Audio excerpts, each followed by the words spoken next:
Okay, I am building a new raised bed. It's going to go against this north fence. Now, it's not going to be the standard 4-foot ones that I build where I can go all the way around it. It's going to be just 2 feet wide, and I'm just going to access it from this one side. So it's basically going to be like single plants is what it's going to be. So with the 4-foot ones, I have a plant on each side, and then I can walk all the way around it. But since it's got this fence on the other side of it, it's just going to be access from one side, and 2 feet is about what you want for having to reach over. So anything more than 2 feet, you start really stretching. So I'm not going to use this fence as part of the structure, because at some point I might want to move this fence, and so it's going to be freestanding. So the roofing material and whatnot is not going to go and not going to be screwed to this or nailed to it. It's going to be part of the structure itself. So I can walk this fence away and the structure will still be here. It's going to be almost 16 feet long. So it's going to go from that post all the way down here, almost to this post right here. So I'm going to move that trash can there. This one will probably stay. Now on each end of this is going to be a trellis for anything that's climbing, like, gourds or pumpkin or anything that I want to crawl, anything with tendrils. And so both ends. Now, I'm doing this on the north side, so anything on the south side, that's why I didn't have anything with trellis on the south side of the garden, because the trellis will just shade everything. So on the north side, I can just build anything up as high as I want, and it'll get plenty of sun and nothing behind it. So, because this is the northernmost fence. Of course, if I do decide to, make this garden bigger, then of course I'll have to take the trellis part down. But I plan on moving a lot of that dirt there and just eventually making my north garden much bigger. But for now, this is going to be a couple years. So I'm going to go ahead and I'm going to bring my material in, and then we will start growing this. Now it's probably going to be a 2-part video, because it's the other ones I built was only a 1-part video, but this one here being, that I'm going to build the trellis and everything, it's probably going to be 2 parts. I will tell you what, these 30-gallon trash cans, when they are full, are incredibly heavy.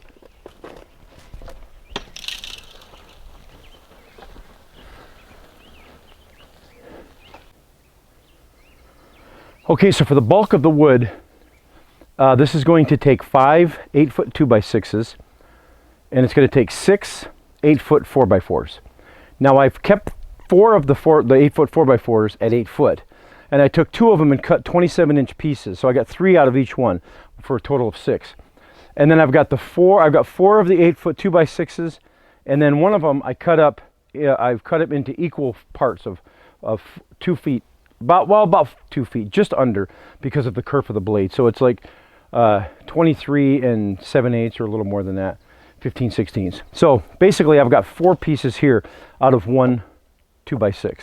Okay, ignore that on the 2x6s. I actually need 8 of those, not 4. It's 4 per section, bottom section, top section. So I need 8 pieces, and then I still only need 1 extra piece for the end pieces. So I got that right. There's 4 of the 2-foot 2x6s, and then there's 8 of the 8-foot 2x6s. So that's a total of 9 2x6s. Okay, I'm assembling the bottom piece first. I'm going to put the end pieces on. Basically, I'm making a big rectangle. But what I don't want to do is I don't want to put these like this, because that will end up being exactly 16 feet on the inside. I don't want that, because my metal is exactly 8 feet. So if I go inside like this, I'm losing 1.5 inches on each end, and that will give me 3 inches of overlap when I get to the center and put my metal pieces on. I'll explain that to you when I get there.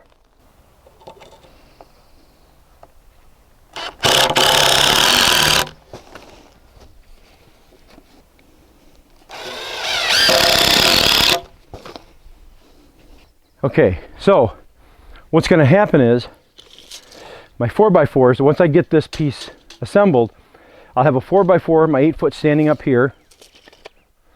I'll have a 4x4 here at 4 feet, one right here in the center, and then these 2 pieces will screw right to it, and then I'll continue on with my other 8-foot piece. And it'll be the same on both sides. So I'll have one here, one in the center, another 4 feet, and then one in my big 8-footer on the end. So I'm just one person, so this is kind of unorthodox, but basically I'm going to screw in this end piece. Now this is my full 8-foot 4x4, and I'm going to screw into it on the inside here, like that. And then I will put in my next one, my next 4x4, which is a 27-inch, there 4 feet down. So let me go ahead and screw this in. If I don't drop it. Now as far as being square, I'm going to put one on, and then I will square it up with my framing square. Like that. Now normally I would like to lay this down, but I can't because the fence is in the way and I don't have the room inside of here because this north garden is jam full. So that looks like it's got to go in just a hair. Just like that. Okay. Now I also should have mentioned that when I screwed this to here, I used 3 3-inch screws. And then one's going to go here at 4 feet. And then one down here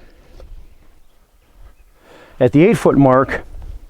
And I will center it and put my next piece, my 8-foot 2x6 here. Like that. And then on the other end, I'll do the same that I did right here. And I can get this close to where it's going to go.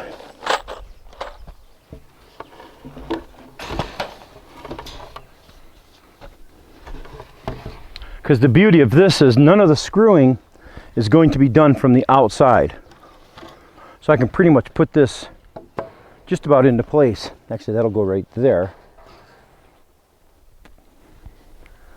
And this will go here. And this should be, and this ground is not perfectly level, but you know, that's the beauty of these beds. You just put them in, put your soil in, the soil don't care. Actually, nothing in this north garden is level. So, okay. Go ahead and mark this at the 2-foot mark, or 4-foot mark actually.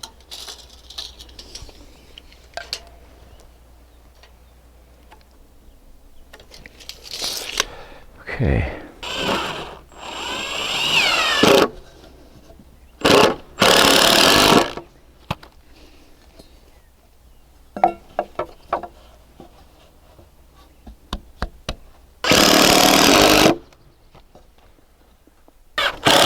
I probably should have pre-drilled these actually, so they don't split. Let's give it a try. No, I did okay.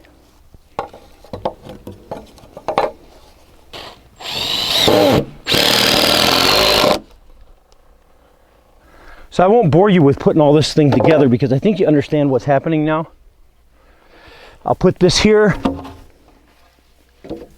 and another 27-inch piece, a 4x4 here, and then a tall one on the end, and do the same thing I did down there. And then same thing on this side here.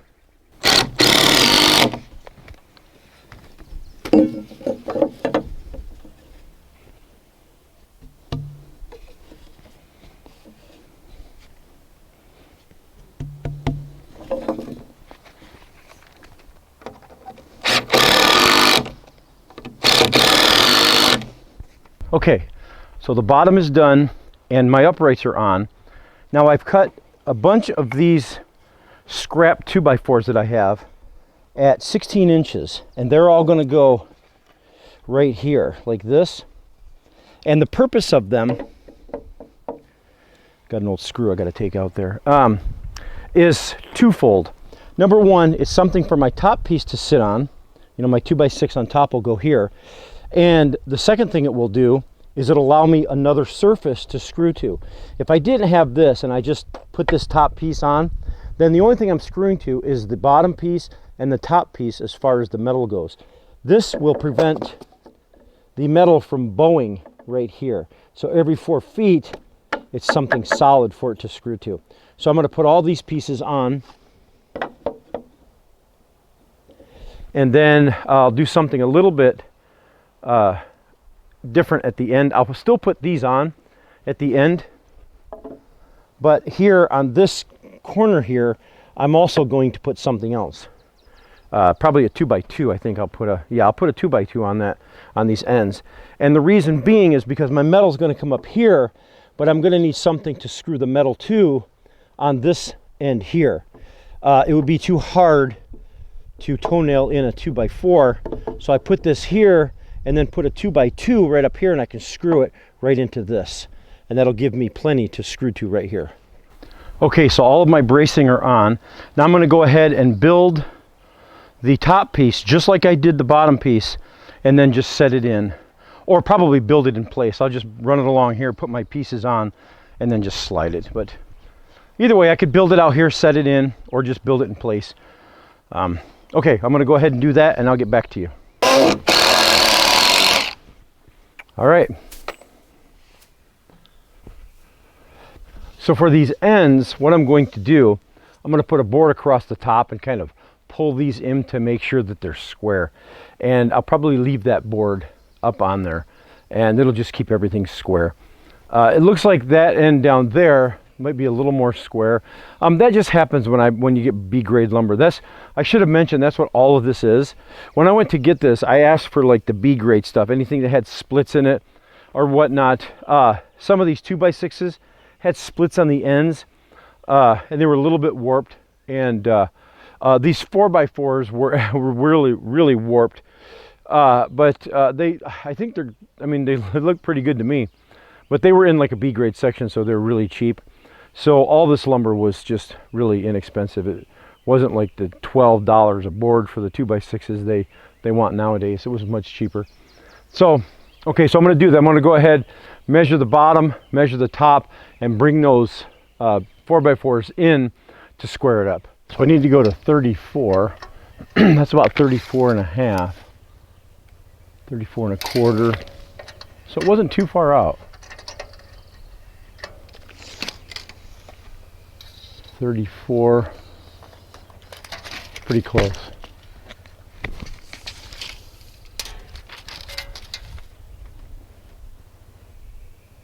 That's 34 right there. Okay.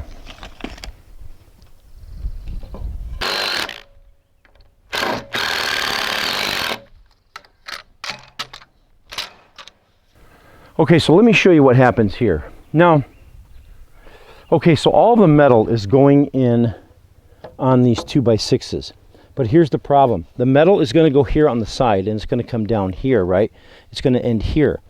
But when I put the metal on the end, I have nothing to screw it to. So I'm going to take a 2x2 and screw it right to here, the whole distance up and down here, right? So I'm going to put one here, one on the other side, and two on the other side. So it'll give me something to screw the metal to on the end here.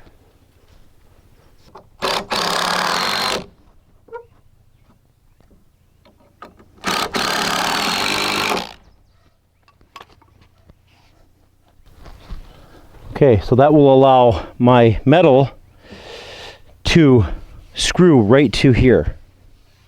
The top and the bottom, and then on the side. So the metal will come here, and it'll come here like that. Okay, so I'm ready to put the metal on. Now, before I do that though, I wanted to discuss something about these beds.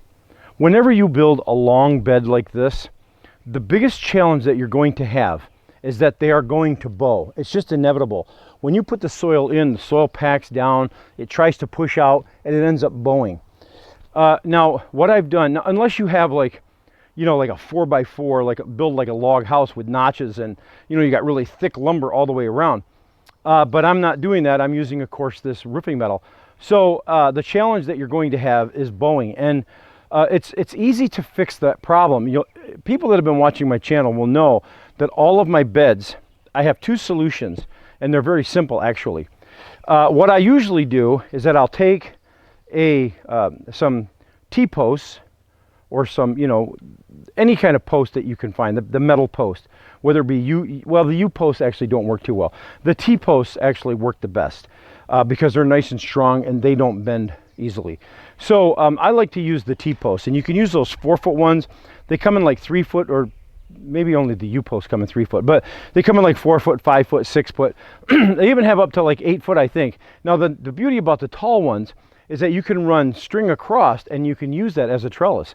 So some people don't like them because they're ugly. So I get that. I don't care. I like to use the T-posts. So I'll put like 1, 2 here, and then 2 on the other side. That's what I usually do with my 16-foot beds. So I have like 4 of them, 1 on each side, right up against it, so they won't bow.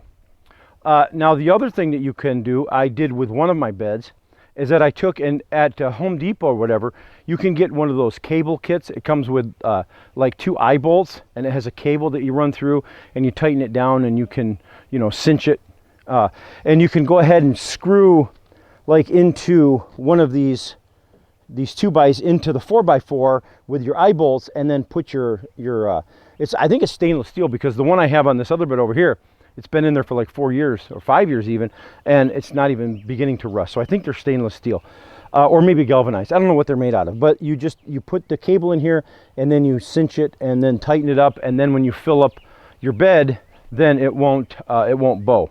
So you'll have to do that in like a couple spots, 1, 2 maybe, or whatever. But if you don't like the looks of the T-posts, then you can use that method.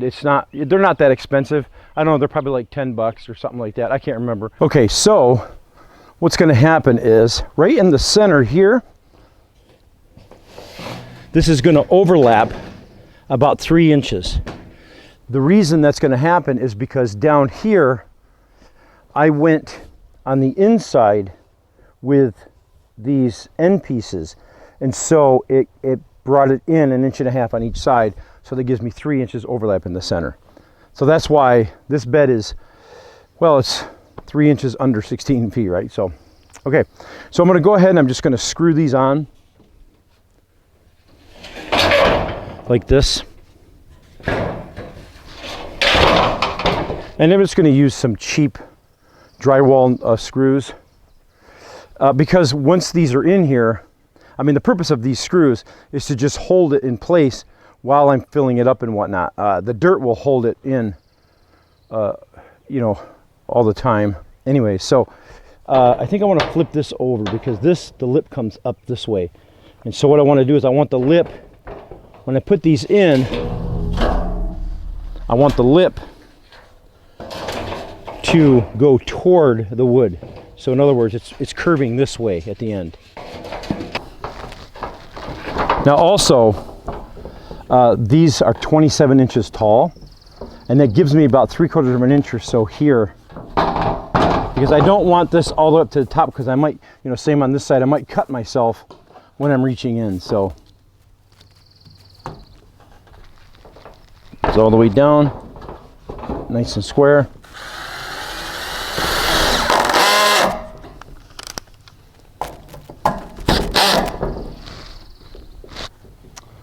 Okay, piece of cake.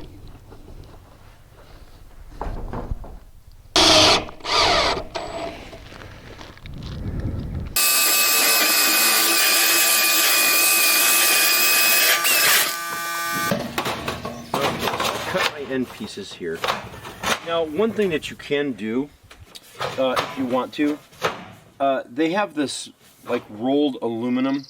You use it for flashing and whatnot, but they sell it in rolls. You could get it at like Home Depot, any hardware store, and it's really thin, and you can just mold it. So what you could do is you could go behind this sheet, you know, a few inches, come around the corner, go behind this sheet, and so what that does is it kind of gives you a barrier right here against this wood, so that the soil and the water doesn't seep into the wood right here. I'm not going to do that because the ones I have now are they don't show any signs of rotting, and so some of them are like 6 or 7 years old. So I'm not worried about that. But if you want them to last longer, of course, protection along the corners here would be good, but I'm not going to worry about it. This is nice and tight for me. So I'm going to go ahead and screw this in. I got one for the other side, and then all the metal will be done.